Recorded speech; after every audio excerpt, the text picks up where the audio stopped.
Muy buenos días, Iglesia. Bienvenidos sean todos ustedes a este nuestro último culto dominical del año 2020. Esperamos que hayan tenido una feliz y bendecida Navidad. Te invito para que antes de dar paso a nuestro tiempo de predicación, dispongamos nuestros corazones para alabar, exaltar y adorar a nuestro Padre Celestial.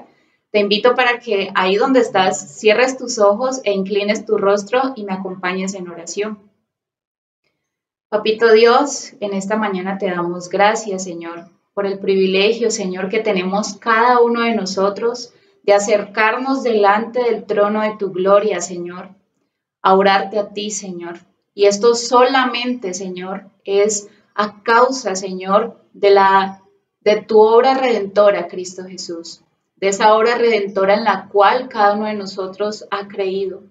Bendito Dios, hoy sabiendo que somos hijos adoptivos tuyos, Señor, queremos acercarnos, Señor, y confesarte nuestros pecados, porque eso es a lo primero que tú nos invitas, Señor, a limpiar nuestra mente, nuestro corazón, todo nuestro ser, Señor, a que nos presentemos delante de ti totalmente limpios, Señor. Por eso hoy queremos reconocerte cada uno de nuestros pecados, Señor. Queremos pedirte perdón, bendito Dios, por aquellos pensamientos que te desagradan, Señor, por aquellas palabras que han salido de nuestra boca, Dios, que te han lastimado a ti, Señor, y a otras personas. Te pedimos perdón, Señor, por todo lo que atesoramos en nuestro corazón que va en contra de tu voluntad, Señor. Y aún te pedimos que perdones, Señor, todo intento de pensamiento que hayamos tenido, Señor, el cual te desagrade y aborrezcas por completo, Señor. No queremos ofenderte, Señor, ni con nuestros pensamientos, ni con lo que sentimos, Señor, ni con lo que hablamos, con lo que hacemos, Dios, ni aún con lo que no hemos hecho, Señor. Queremos agradarte, Señor, a ti. Queremos obedecerte cada día en nuestra vida, Señor. Hoy, Señor, estamos seguros, Padre Santo, de que tú nos has perdonado, Señor, porque tu palabra nos lo dice, Señor, y nos lo confirma, Señor. Dice la palabra de Dios en Miqueas 7, del 18 al 19, que Dios como tú que perdona la maldad y olvida el pecado del remanente de su heredad, no retuvo para siempre su enojo, porque se deleita en misericordia. Él volverá a tener misericordia de nosotros, sepultará nuestras iniquidades y echará en lo profundo del mar todos nuestros pecados. Padre Santo, tu palabra es verdad, Señor. Nosotros creemos verdaderamente, Señor, que tú has tomado en este instante todos nuestros pecados, pasados, presentes y futuros, Señor, y los has arrojado a lo más profundo del mar, donde jamás te volverás a acordar de ellos, Señor. Qué grande misericordia has decidido extendernos a cada uno de nosotros, Señor, por amor. Pero esto, bendito Dios, sucedió pagando un precio, Dios, porque tu justicia tenía que ser satisfecha, Señor. Por eso, bendito Dios, diseñaste un plan soberano en el cual tu único Hijo, tu Hijo Jesucristo, Señor, vendría, Padre Santo, al mundo, Señor, a redimirnos, bendito Dios, contigo. Dice la palabra de Dios en Isaías 53, y vamos a recordar con estos versículos la muerte de nuestro Señor Jesucristo y el precio que Él tuvo que pagar para que nosotros no muriéramos, sino que gracias a Cristo Jesús nosotros tuviéramos una vida eterna. No había nada hermoso ni majestuoso en su aspecto, nada que nos atrajera hacia Él. Fue despreciado y rechazado, hombre de dolores, conocedor del dolor más profundo. Nosotros le dimos la espalda y desviamos la mirada. Fue despreciado y no nos importó. Sin embargo, fueron nuestras debilidades las que él cargó. Fueron nuestros dolores los que lo agobiaron. Y pensamos que sus dificultades eran un castigo de Dios, un castigo por sus propios pecados. Pero él fue traspasado por nuestras rebeliones y aplastado por nuestros pecados. Fue golpeado para que nosotros estuviéramos en paz. Fue azotado para que pudiéramos ser sanados. Todos nosotros nos hemos extraviado como ovejas. Hemos dejado los caminos de Dios para seguir los nuestros. Sin embargo, el Señor puso sobre él los pecados de todos nosotros. Fue oprimido y tratado con crueldad. Sin embargo, no dijo ni una sola palabra. Como cordero, fue llevado al matadero y como oveja en silencio ante sus trasquiladores, no abrió su boca. Al ser condenado injustamente se lo llevaron. A nadie le importó que muriera sin descendientes, ni que le quitaran la vida a mitad de camino. Pero lo hirieron de muerte por la rebelión de mi pueblo. Él no había hecho nada malo y jamás había engañado a nadie, pero fue enterrado como un criminal. Fue puesto en la tumba de un hombre rico. Formaba parte del buen plan del Señor aplastarlo y causarle dolor. Sin embargo, cuando su vida sea entregada en ofrenda por el pecado, tendrá muchos descendientes. Disfrutará de una larga vida y en sus manos el buen plan del Señor prosperará. Cuando vea todo lo que se logró mediante su angustia, quedará satisfecho. Y a causa de lo que sufrió, mi siervo justo hará posible que muchos sean contados entre los justos, porque él cargará con todos los pecados de ellos. Yo le rendiré los honores de un soldado victorioso, porque se expuso a la muerte. Fue contado entre los rebeldes, cargó con los pecados de muchos e intercedió por los transgresores.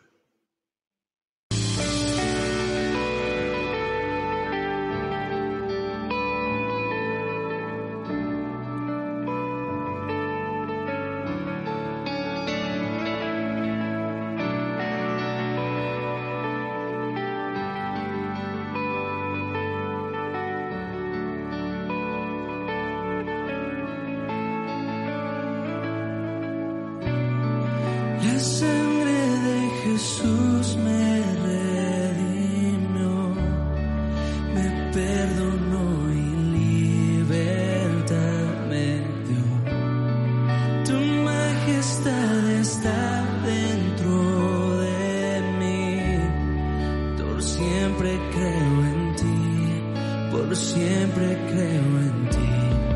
Me inundas con justicia y amor. Tu gracia cautivó mi corazón. Tu espíritu me guía en la verdad. Tu amor no fallará, tu amor no fallará.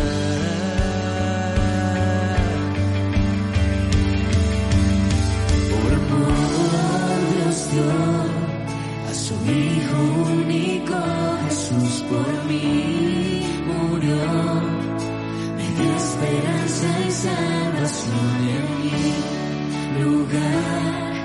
Su vida entregó en la cruz, mi amor, aún sin merecerlo. Por amor Dios dio a su Hijo único, Jesús por mí murió, me dio esperanza y salvación en mi lugar. Su vida entregó en la cruz, mi amor, aún sin merecerlo.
Después de escuchar esta maravillosa canción en la que recordamos la muerte de nuestro Señor Jesucristo, muerte que nos redimió, que nos salvó, que nos rescató, pero reconstruyó esa relación que habíamos perdido cada uno de nosotros con Dios, los invito a que meditemos en esta palabra que está en 1 Corintios 15, del 51 al 58.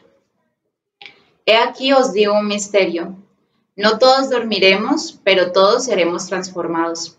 En un momento, en un abrir y cerrar de ojos, a la final trompeta. Porque se tocará la trompeta y los muertos serán resucitados incorruptibles y nosotros seremos transformados. Porque es necesario que esto corruptible se vista de incorrupción y esto mortal se vista de inmortalidad. Y cuando esto corruptible se haya vestido de incorrupción y esto mortal se haya vestido de inmortalidad, entonces se cumplirá la palabra que está escrita: sorbida es la muerte en victoria. ¿Dónde está, oh muerte, tu aguijón? ¿Dónde, oh sepulcro, tu victoria? Ya que el aguijón de la muerte es el pecado y el poder del pecado, la ley. Mas gracias sean dadas a Dios, que nos da la victoria por medio de nuestro Señor Jesucristo. Así que, hermanos míos amados, estad firmes y constantes, creciendo en la obra del Señor siempre, sabiendo que vuestro trabajo en el Señor no es en vano. Padre Santo, gracias te damos por este maravilloso tiempo, Señor, en el que hemos podido alabarte y adorarte, Señor, y por estos pasajes que nos has regalado, Señor. Hoy queremos disponer nuestro corazón para escuchar tu palabra, Señor, a través de la voz del predicador, Señor. Te pedimos para que sea todo de ti y nada de él, Señor. Te pedimos para que tomes todos sus pensamientos, Señor, sus deseos, Señor, todo lo que él es, bendito Dios. Y a cambio, Señor, le des esa llenura de tu Espíritu Santo, Señor, para que él pueda hablar con denuedo tu palabra, Señor. Bendito Dios, te pedimos también por nuestros corazones, para que sean esa buena tierra, Señor, en la cual tu palabra, el cual es la semilla, Señor, será sembrada ahí, Señor, y dará ese fruto abundante, ese fruto que crece, bendito Dios, y no cae. Gracias te damos, Señor, por este maravilloso año que nos has permitido, Señor, seguir estando en tu presencia, Señor. Gracias por nuestras familias, por nuestros pastores, por nuestra iglesia, Señor. Te pedimos que en este año 2021, Señor, nos sigas bendiciendo, Dios, y nos sigas llevando de tu mano, Señor, porque siempre tú nos has sostenido. Te damos a ti toda la gloria, la honra por los siglos de los siglos. Amén.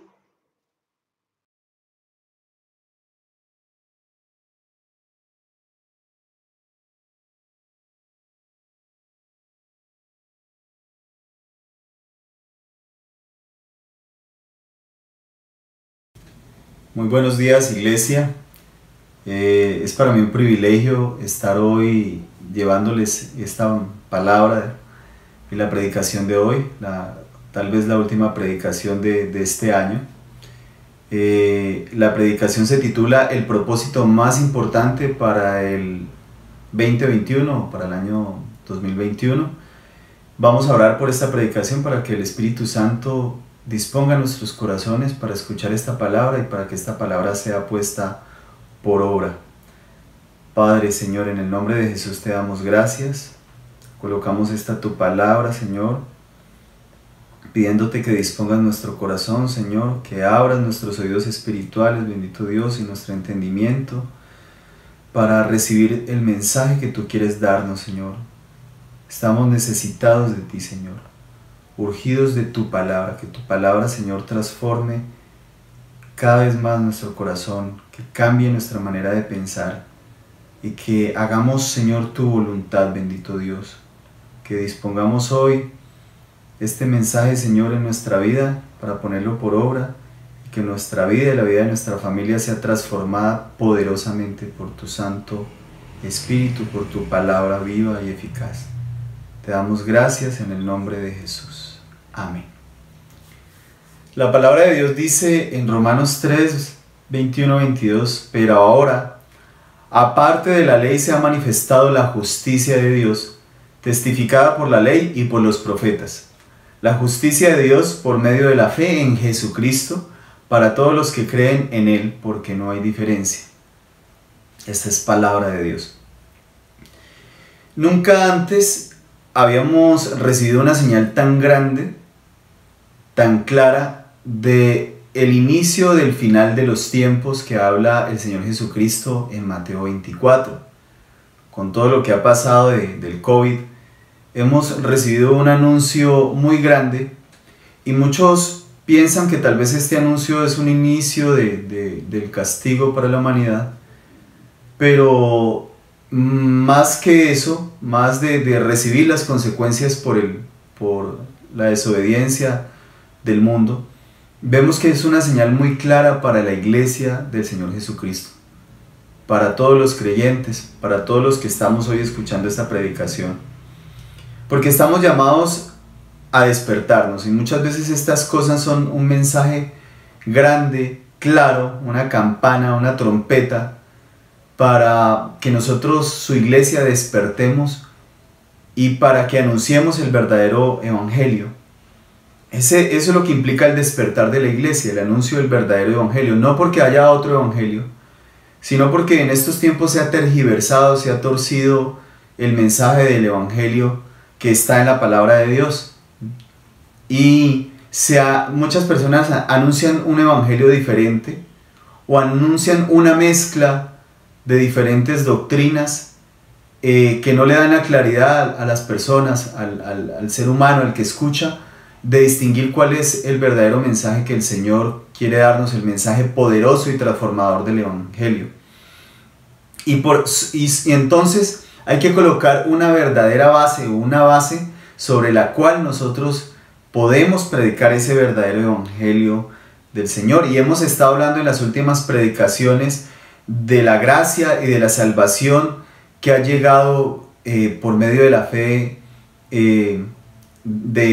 por medio de la fe que tenemos en Jesucristo, que ha llegado a nosotros. Pero para colocar una base fundamental sobre la cual podemos predicar ese verdadero evangelio, tenemos que hablar de la justicia de Dios, porque básicamente cuando nosotros escuchamos la palabra evangelio, la Escritura nos dice que el evangelio es la revelación de la justicia de Dios por medio de la fe en Jesucristo, como dice Romanos 1:17. Entonces, hoy vamos a entender esa justicia de Dios y a conocer por qué esta justicia de Dios está relacionada con el propósito y el plan para el próximo año. Pensaríamos que no hay una relación directa, pero vamos a ver en la predicación que sí hay una relación directa entre la justicia de Dios que vamos a explicar hoy y entre el propósito que tenemos para el próximo año, el propósito fundamental o más importante que vamos a realizar o que tenemos que realizar nosotros el próximo año. Y antes de hablar de la justicia de Dios y para poder entender qué es esto de la justicia de Dios, vamos a entrar y a entender un tema muy controversial y este tema es la ira de Dios. Entonces, primero, la ira de Dios, tenemos que entender que tanto los seres humanos como Dios, pues expresamos ira. Sin embargo, hay una gran diferencia entre la ira de Dios y la ira del hombre. La ira de Dios es santa y siempre es justificada, mientras que la del hombre no es santa y rara vez es justificada. El Salmo 37 nos dice y nos enseña el Señor que debemos abandonar la ira y debemos abandonar el enojo porque eso conduce al mal. En Santiago 1:20 dice, porque la ira del hombre no obra la justicia de Dios. En cambio, en contraste, en el Antiguo Testamento se nos explica que la ira de Dios es una divina respuesta al pecado y a la desobediencia del hombre. Un ejemplo que podemos ver nosotros mucho en la Escritura en el Antiguo Testamento era acerca de la ira de Dios manifestada por la idolatría del hombre. Entonces podemos ver, por ejemplo, en el Salmo 78, del 56 en adelante, cómo nos habla de esa ira, de ese enojo del Señor ante la idolatría que realizaban a su pueblo. Decía, pero ellos tentaron y enojaron al Dios Altísimo y no guardaron sus testimonios, sino que se volvieron y se rebelaron como sus padres, se volvieron como un arco engañoso, le enojaron con sus lugares altos y le provocaron hacerlo con sus imágenes de talla. Lo oyó Dios y se enojó, y en gran manera aborreció a Israel. Entonces vemos aquí cómo el Señor se levanta, expresa esa ira, y expresa esa ira a través del castigo a su pueblo cuando, en un ejemplo, en otros, hay muchos otros ejemplos, pero en un ejemplo, para que entendamos esto, cómo el Señor expresa esa ira ante la idolatría de su pueblo. El mismo Señor Jesucristo en Marcos 3, del 4 al 5, expresa ese enojo y dice, y les dijo: ¿es lícito en los días de reposo hacer bien o hacer mal, salvar la vida o quitarla? Pero ellos callaban. Entonces, mirándolos alrededor con enojo, entristecido por la dureza de sus corazones, dijo al hombre: extiende tu mano. Y él la extendió, y la mano le fue restaurada sana.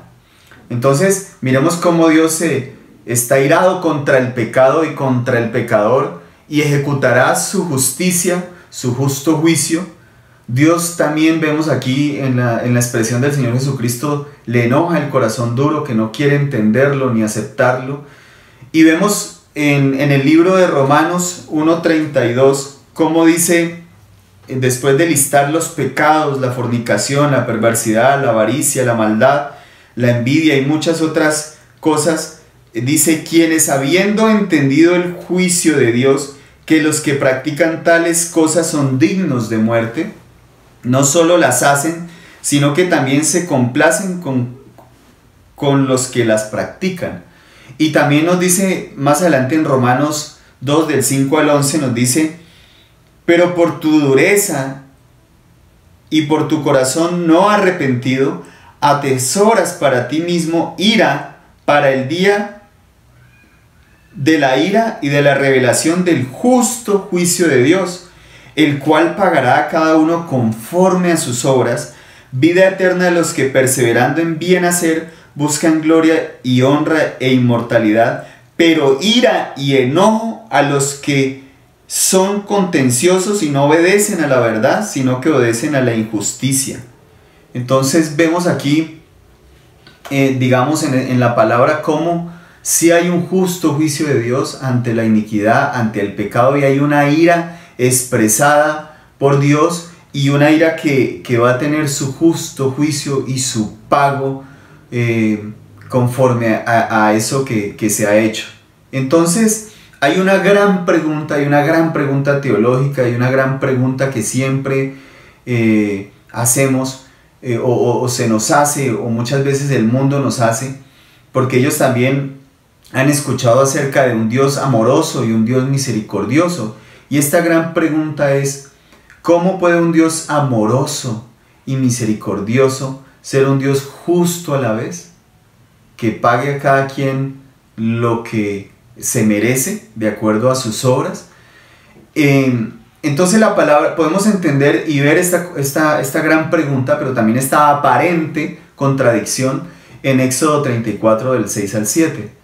Dice la palabra de Dios: y pasando Jehová por delante de él, proclamó: Jehová, Jehová, fuerte, misericordioso y piadoso, tardo para la ira y grande en misericordia y verdad, que guarda misericordia a millares, que perdona la iniquidad, la rebelión y el pecado, y que de ningún modo tendrá por inocente al malvado, que visita la iniquidad de los padres sobre los hijos y sobre los hijos de los hijos hasta la tercera y cuarta generación.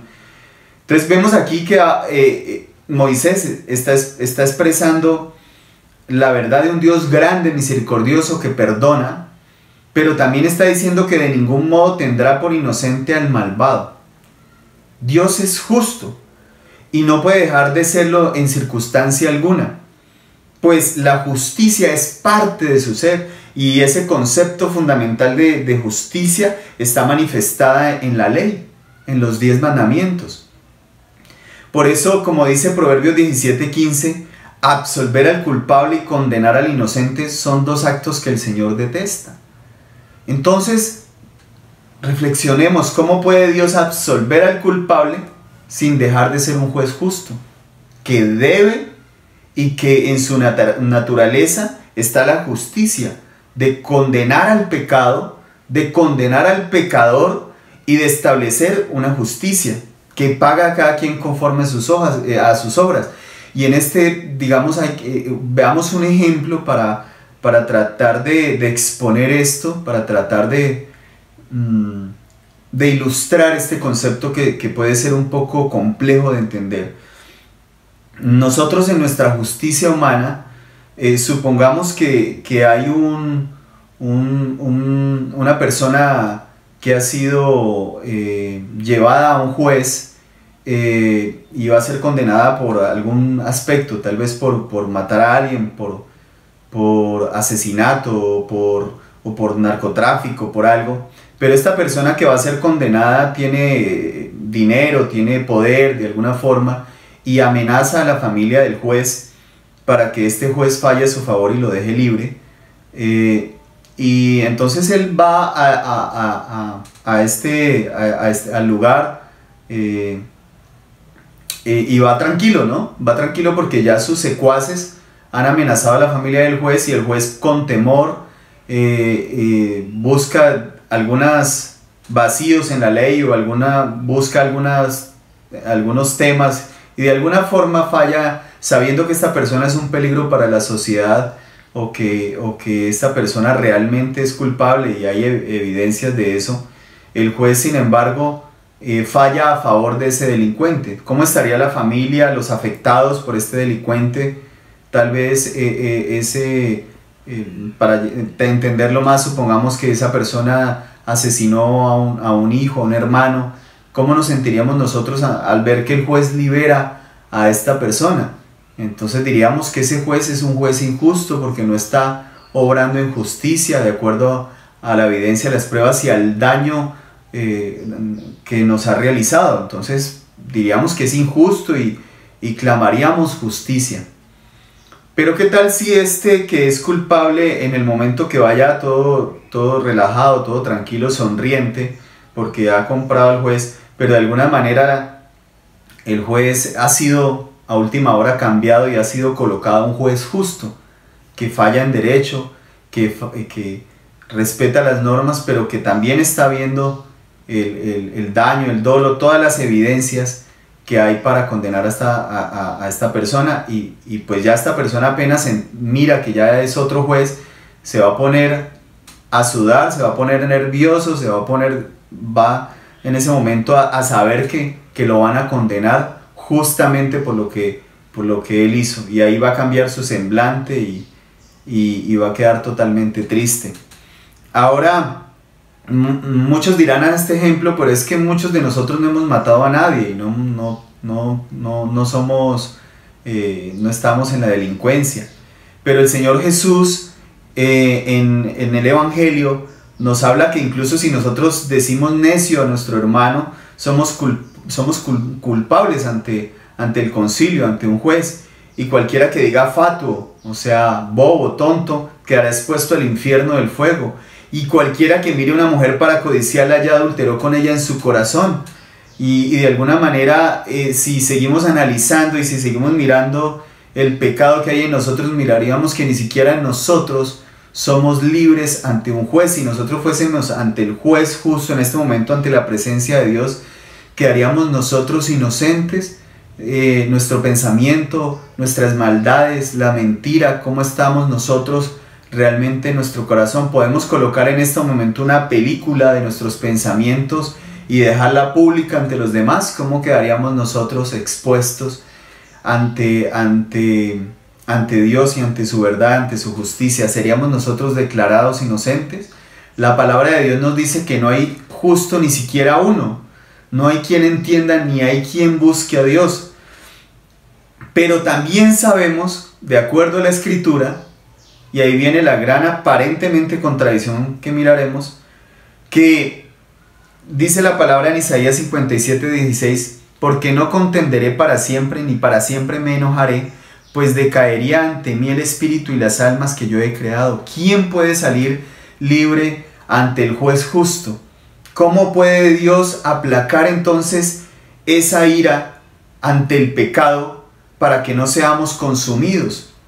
¿Cómo puede Dios, reflexionemos, ser un Dios justo, un juez implacable, que nadie lo puede coaccionar y no podemos amenazar a Dios y decir, le amenazamos algo a Dios y Dios va a temer y nos va a liberar. No podemos, Él es justo, implacable.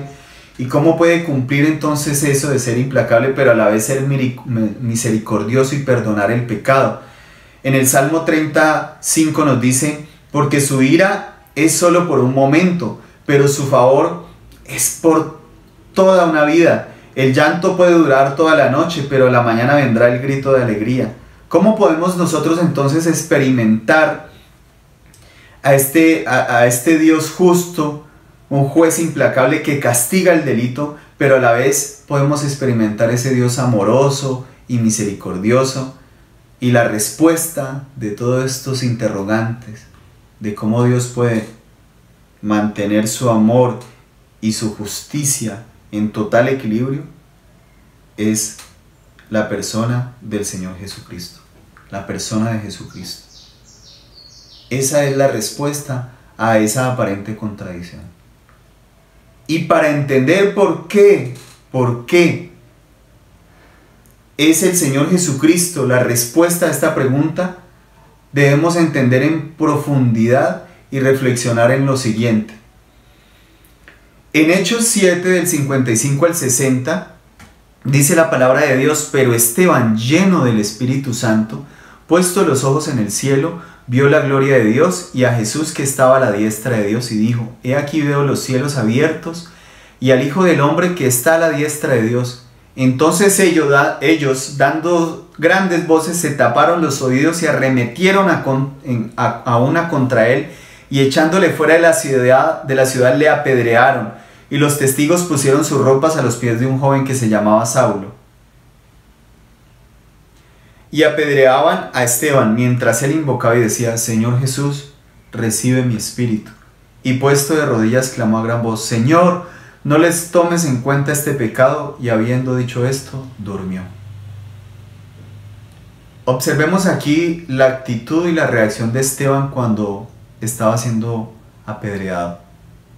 Él no se estaba quejando por sus heridas, él no estaba preocupado por la muerte, sino que él estaba lleno del Espíritu Santo, nos dice aquí la Escritura, y decía, antes pedía al Señor perdón por lo que estaban haciendo ellos. Entonces, vemos la actitud de Esteban, pero vemos en Getsemaní, vemos un contraste. Cuando el Señor Jesús, antes de ser entregado, él fue a Getsemaní a orar. Recordemos que iba con sus discípulos, y en Lucas 22 del 39 al 46, para que todos lo lean de forma lenta, el Señor empieza a orar y empieza a angustiarse en gran manera, tanto que esa angustia se vio reflejada en su piel, y él dice la palabra que salían gotas de sangre, es decir, que el sudor tuvo una condición médica que se conoce médicamente, y cuando una persona se ve altamente digamos contristada moralmente, que se ve presionada moralmente, puede llegar a ese tema. Y como en Mateo 26:38 vemos que el Señor Jesús dijo: mi alma está muy triste hasta la muerte, quedaos aquí y velad conmigo. Entonces, ¿por qué? Si vemos el contraste de la muerte de Esteban con lo que está sucediendo al Señor Jesús, vemos que incluso muchos mártires y muchas personas que realmente han entregado su vida al Señor reciben con gozo la muerte, ¿sí? No con angustia, no con preocupación, pero vemos aquí al Señor Jesús angustiado altamente. El Señor, entonces nos preguntamos, ¿por qué realmente era la angustia del Señor Jesús? La angustia del Señor Jesús era por las heridas físicas. En ese momento el Padre le muestra todo, porque Jesús también, 100% hombre, como 100% hombre, está orando a su Padre, y él mira, y él es también 100% Dios, y él mira lo que va a suceder. Él ya lo sabía, y él estaba angustiado por las heridas físicas que iba a recibir, o estaba angustiado por las heridas emocionales, porque lo iban a escupir, porque lo iban a traicionar sus apóstoles, sus discípulos. ¿Realmente esa era la angustia del Señor? Si vemos el contraste con Esteban, donde estaba recibiendo esa muerte con gozo, orando por los demás. O sea, yo no me imagino ni siquiera nosotros siendo apedreados en un momento orando y viendo y puesto los ojos en el Señor. Pero vemos que el Hijo de Dios, como Él se hacía llamar, el Hijo del Hombre, está angustiado. ¿Será por las heridas físicas? No creemos. Yo creo, de acuerdo a la Escritura, que la angustia del Señor Jesús era porque Él iba a recibir toda la ira del Padre, toda la ira de Dios sobre Él. Y que en un momento Él iba a perder la comunión con el Padre. Era tal el grado de ese sufrimiento moral, pero sobre todo esa angustia que iba a vivir que tuvo ese sudor de sangre. Y esa angustia tan grande no era porque Él sabía de las heridas físicas, sino porque la herida, el momento, la angustia espiritual que Él iba a vivir en ese momento. No, o sea, no solamente un sufrimiento físico, sino un sufrimiento espiritual tan grande, y ese último sufrimiento espiritual tan grande que iba a resultar en la pérdida de esa comunión con el Padre, porque el Padre iba a colocar sobre Él, iba a imputar sobre Jesús todos nuestros pecados, presentes, futuros, pasados, todos nuestros pecados, y iba a recibir toda la ira del Padre. El justo juicio de Dios ante el pecado iba a recaer sobre la persona de Jesucristo, sobre Él, y ahí toda esa ira de Dios por el pecado, esa paga, toda la iba a recibir contundentemente el Señor Jesucristo. Esa ira que deberíamos recibir nosotros por haber pecado, por nuestras iniquidades, esa ira la recibió el Señor. Esa ira santa de Dios la recibió el Señor Jesucristo. Por eso el Señor Jesús dijo: Dios mío, ¿por qué me has desamparado? Y por eso cuando dijo consumado es porque estaba recibiendo todo ese castigo, iba a recibir todo ese castigo y ese pago por nuestros pecados que lo llevó a la muerte. Imagínense toda esta ira que hemos hablado, esa ira santa de Dios recayó sobre Él. Entonces, solamente en la persona de Jesucristo está la respuesta de ese Dios justo, implacable, que a cada quien le da su pago, que no dejará sin pago al pecado, o sea, al que peque, y ese Dios misericordioso, amoroso, que perdona el pecado. Ahí está la respuesta, que es nuestro Señor Jesucristo. Y esto nos lo dice ya el Evangelio y nos lo revela. Dice: el que cree en el Hijo tiene vida eterna, pero el que no obedece al Hijo no verá la vida, sino que la ira de Dios permanece sobre él. Nosotros no podemos seguir predicando que Dios nos ama a todos, a los pecadores, y nos ama a todos, y nos ama, y nos ama, y nos ama. Dios nos ama, sí, pero si creemos en Jesucristo, si hemos aceptado al Señor Jesucristo como nuestro Señor y Salvador. Y por tanto amor tuvo Dios, que envió a su Hijo unigénito para que todo aquel que crea en Él no se pierda, mas tenga vida eterna. Por eso en 1 Tesalonicenses nos dice: y esperad de los cielos a su Hijo, al cual resucitó de los muertos, a Jesús, quien nos libra de la ira venidera. Hay una ira que viene sobre la humanidad, y solamente en Jesucristo, en la fe de Jesucristo, somos librados de esa ira venidera. Y esto hay que decirlo porque no es mi palabra, es lo que dice la palabra de Dios. Por eso también dice en 1 Tesalonicenses 5:9, nos dice: porque no nos ha puesto Dios para ira, sino para alcanzar salvación por medio de nuestro Señor Jesucristo. En Jesucristo se revela el gran amor de Dios. Los que coloquen su confianza, los que coloquemos nuestra confianza en Cristo, entonces ya no sufriremos la ira de ese juez justo que debe colocar su ira o que coloca su ira sobre el pecado. Porque en Proverbios 11:21 dice: tarde o temprano el malo será castigado, mas la descendencia de los justos será librada. ¿Y quiénes son los justos? Los que han recibido la justicia de Dios por medio de la fe en Jesucristo y han sido hechos declarados justos. Eso es la justicia de Dios, ser declarados justos, pero no por mi propia justicia, por mis buenas obras, por mi religiosidad, porque voy a una religión determinada, sino por la obra que el Señor Jesucristo hizo en la cruz. Por eso el Evangelio es esa revelación de la justicia de Dios por medio de la fe en Jesucristo.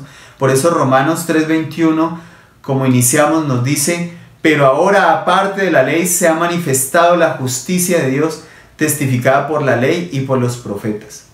La justicia de Dios por medio de la fe en Jesucristo para todos los que creen en Él, porque no hay diferencia, por cuanto todos pecaron y están destituidos de la gloria de Dios, siendo justificados gratuitamente por su gracia, mediante la redención que es en Cristo Jesús. Noten que no hemos hablado mucho en esta predicación de amor, pero todo lo que hemos hablado tiene que ver con el amor, porque en esto consiste el amor verdadero, como dice la Escritura en 1 Juan 4:10. En esto consiste el amor, no en que nosotros hayamos amado a Dios, sino en que Él nos amó a nosotros y envió a su Hijo en propiciación por nuestros pecados. Mire lo hermoso de la Escritura, está tocando el amor verdadero con la palabra propiciación. ¿Y qué es la palabra propiciación? Es el acto mediante el cual se apacigua o se elimina la ira de Dios y se obtiene su favor. Es satisfacer, esa propiciación quiere decir satisfacer la ira de Dios. ¿Y quién fue el único que pudo satisfacer la ira de Dios? El Señor Jesucristo. Y solamente si nosotros confiamos en el Señor Jesucristo, esa ira ya no viene sobre nosotros. Pero el que no crea en Jesucristo, esa ira va a venir sobre él. Y muchas veces no decimos ni explicamos eso. Y entonces, pues el Evangelio está tergiversado. Qué gran amor de Dios, qué gracia. No nos merecemos nada de eso, qué gracia, qué favor, y podemos disfrutar de esas bendiciones los que hemos creído. Pero los que no han creído están dispuestos para la ira de Dios. Entonces, ¿qué tiene que ver esto con lo que hemos hablado?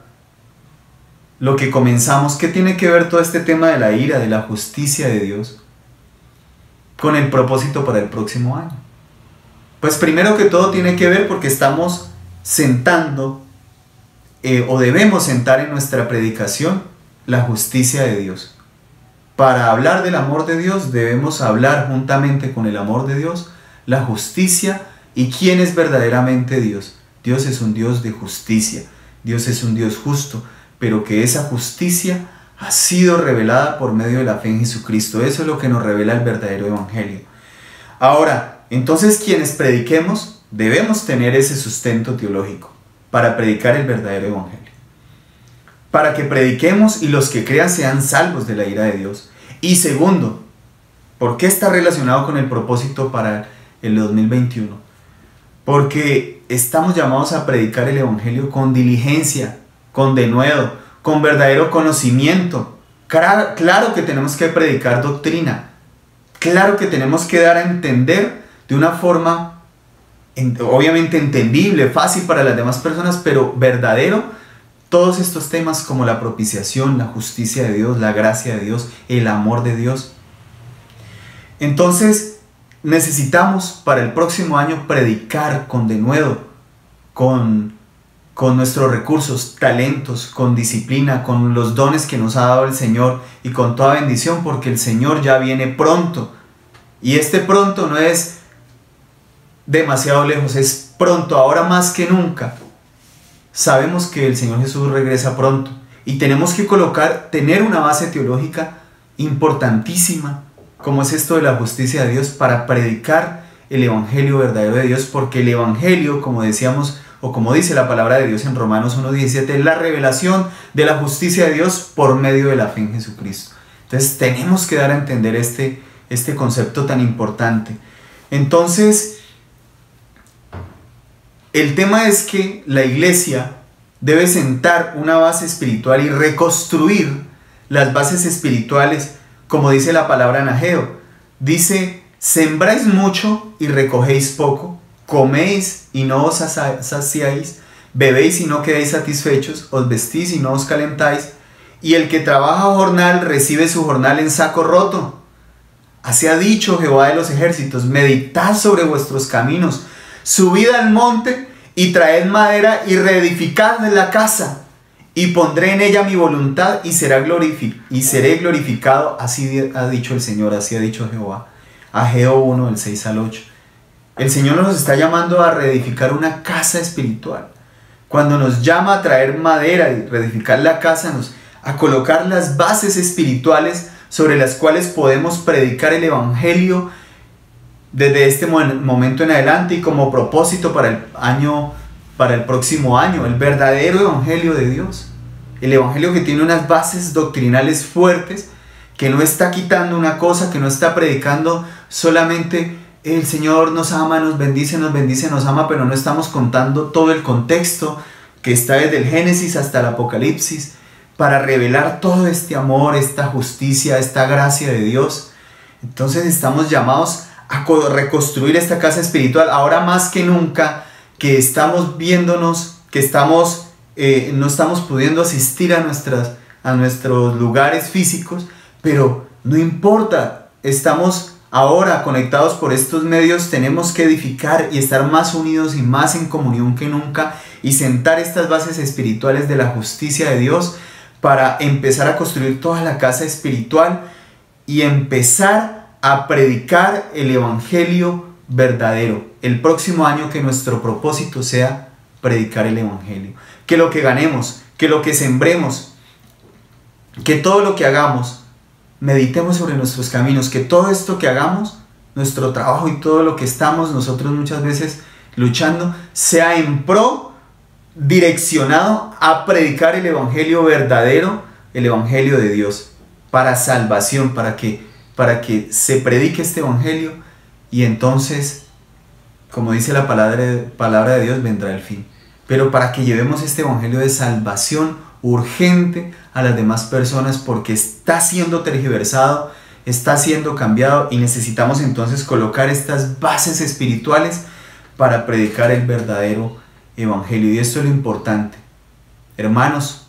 Este es un llamado a todos, para que entendamos más que nunca que necesitamos madurar en la fe, crecer en el conocimiento de Jesucristo, y así como un minero que cava y cava y cava para hallar un tesoro, luego saquemos ese diamante puro, limpio, de la palabra de Dios, de la doctrina del Señor Jesucristo, y se lo presentemos al mundo entero. A eso estamos llamados todos los predicadores, nosotros, ustedes que están en casa, a escudriñar el Evangelio, escudriñar su palabra, enamorarnos, apasionarnos del Evangelio, para que con pasión el próximo año prediquemos el Evangelio. Y entonces todo lo que estamos construyendo, como dice Ageo, lo que estamos trabajando, realmente no lo echemos en saco roto.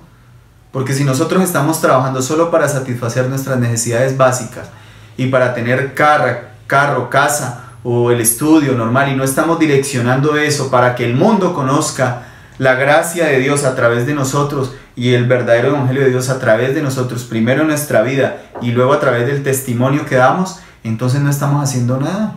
Lo que trabajamos simplemente se va a saco roto, llegamos cansados de trabajar, agotados, estamos malgastando la juventud, nuestra fuerza, y no lo estamos haciendo para predicar el Evangelio. Entonces, ¿para qué trabajamos? Nuestro trabajo y todo lo que ganamos en nuestro esfuerzo debe ser para predicar el Evangelio, porque ya viene el Señor Jesucristo.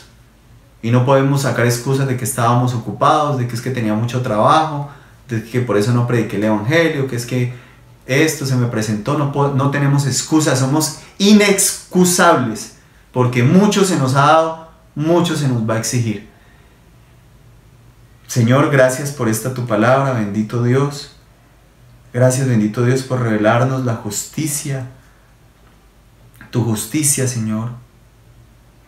Esa ira santa que fue colocada sobre el Señor Jesucristo y por la cual ahora podemos disfrutar de tu gran amor, Señor. Porque tanto nos amaste, Señor, que enviaste a tu propio Hijo, Señor, a pagar todo lo que nosotros merecíamos pagar.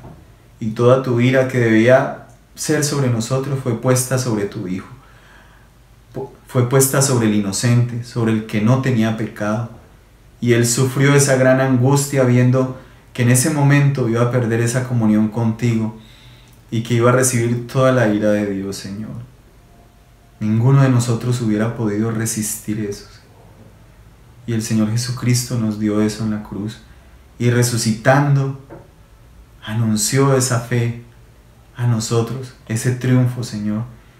Y estamos gozosos, Señor, pero también tristes porque no hemos anunciado el verdadero evangelio, Señor, porque lo hemos dejado torcer por personas inescrupulosas, Señor, por mercaderes del evangelio que hablan de prosperidad económica y hablan de otras cosas, cuando de eso no se trata el evangelio, sino de justicia, de tu justicia, Señor, que clamamos a ti, Señor, esa justicia que vendrá, sino de gozo y paz en el Espíritu de Dios que has colocado en nosotros para, como garantía de esa muerte, de esa resurrección que ocurrió para liberarnos del pecado, Señor.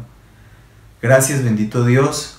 Te oramos también por los diezmos y por las ofrendas, por ese principio que has colocado para que tu iglesia se sostenga, para que crezca tu iglesia y podamos llevar este mensaje a todo el mundo, Señor, a través de todos los medios que tú has dispuesto. Bendito Dios, bendice la canasta de cada persona, de cada familia que está hoy reunida. Y bendito Dios, ayúdanos a comprender, como dice 2 Corintios 9, que tú sí nos puedes enriquecer, pero con el propósito de dar abundantemente para tu obra y de ayudar a las demás personas, Señor. En eso somos enriquecidos para toda liberalidad, Señor. Te damos gracias, Señor. Seguimos en tu presencia. Que les quiero pedir, hermanos, que sigamos en la presencia de Dios, que meditemos en esta su palabra, en lo que hemos escuchado hoy, que no dejemos esta palabra en el aire, sino que reflexionemos en ella, meditemos en ella y la pongamos por obra. Sigamos escuchando la siguiente alabanza y disfrutando en familia de todas las bendiciones que Dios nos ha dado. En el nombre del Señor Jesucristo y de su gran amor. Amén.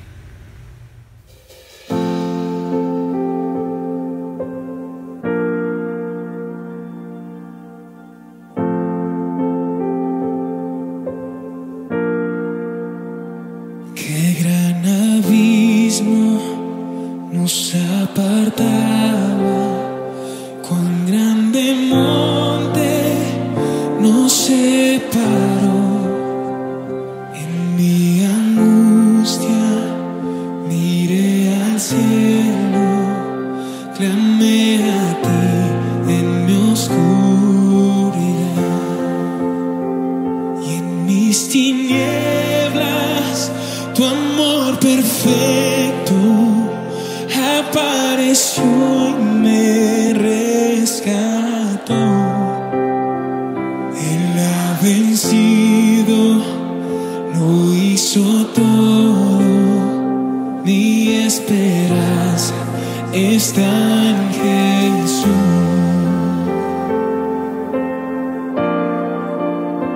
¿Quién pensaría tan grande gracia, inagotable tu gran amor? El Dios eterno bajo del cielo llevó el pecado y mi dolor, y por la cruz soy perdonado, me ha redimido el Salvador. Hermoso Cristo, soy tuyo siempre, mi esperanza está en Jesús. Aleluya, alabanza al que venció. Aleluya, a la muerte derrotó, las cadenas él rompió, en su nombre hay salvación, mi esperanza está en Jesús.